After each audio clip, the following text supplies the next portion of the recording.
একজন যুবক, 18 বছরের একজন যুবকের কথা কল্পনা করুন, যে সৃষ্টিকর্তা সম্পর্কে চিন্তা করছে। 18 বছরের কোন ছেলেটি সৃষ্টিকর্তা সম্পর্কে চিন্তা করে? তারা নতুন গেমের কথা ভাবে, তারা পরবর্তী ক্রিকেট ম্যাচের কথা ভাবে, তারা ভাবে কিভাবে অতিরিক্ত কিছু অর্থ উপার্জন করা যায়, তারা বিপরীত লিঙ্গের মানুষের কথা ভাবে, তারা ভাবে কিভাবে বাবা মায়ের চোখ ফাঁকি দিয়ে ধূমপানে আসক্ত হতে পারবে, মাদক, বন্ধুদের সাথে আড্ডা দেয়া, কিভাবে সকলের অগোচরে স্কুল ফাঁকি দেয়া।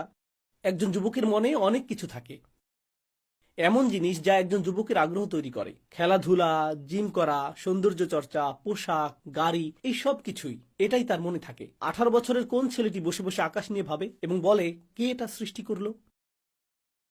আমি এখানে কেন? আমার অস্তিত্বের অর্থ কি?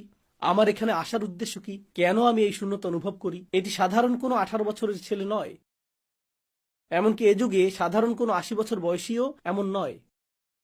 সঠিক চিন্তা না করেও আপনার জীবন কেটে যাচ্ছে। তারা বিশ্বের বিরল মানুষ যারা বলে, চর্মচক্ষুতে দেখা এই পৃথিবীর ঊর্ধ্বেও আরো অনেক কিছু রয়েছে, এখানে আরো গভীর কিছু বিদ্যমান, আমাকে তা খুঁজে বের করতে হবে, আমাকে এই অনুসন্ধানে বের হতে হবে।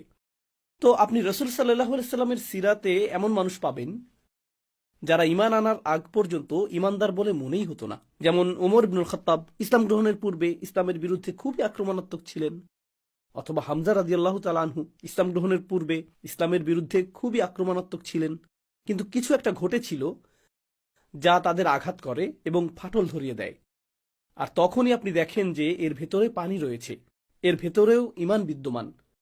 আর ঠিক এভাবেই, যেমন আমি আপনাদেরকে ঠাট্টা করে 18 বছরের যুবক বা যুবতীর উদাহরণ দিচ্ছিলাম, যে জীবন উপভোগ করতে চায়, পার্টি, আড্ডা, বাইরে ঘোরাঘুরি, চিল করা, বন্ধুদের সাথে চিল করে ভ্রমণে যায়, এটা সেটা করে, অথবা নিজের ডিভাইস বা অন্য কিছু নিয়ে ব্যস্ত থাকে, আর তারপর কিছু একটা ঘটে, কোনো অভিজ্ঞতা, হয়তো একটি সড়ক দুর্ঘটনা, হয়তো কোনো বন্ধুর মৃত্যু, হয়তো এমন কিছু শুনলো যা আগে শুনেনি, হয়তো সে ঘটনাক্রমে মসজিদে চলে আসলো, ঘটনাক্রমে সে নামাজে দণ্ডায়মান, আর এমন কিছু তাকে আঘাত করলো যা অন্য কাউকে করেনি, কিন্তু সেখানে দাঁড়ানো সেই যুবকটি কিছু একটার দ্বারা আঘাত পেল।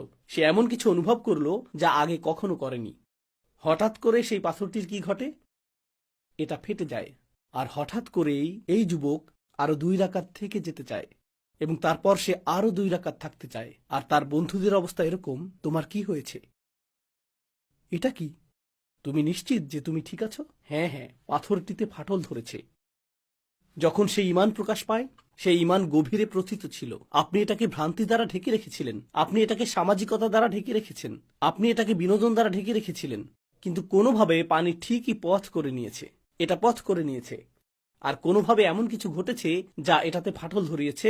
আর যখন এমনটা ঘটে, আপনি একজন ভিন্ন ধরনের মানুষ দেখতে পান।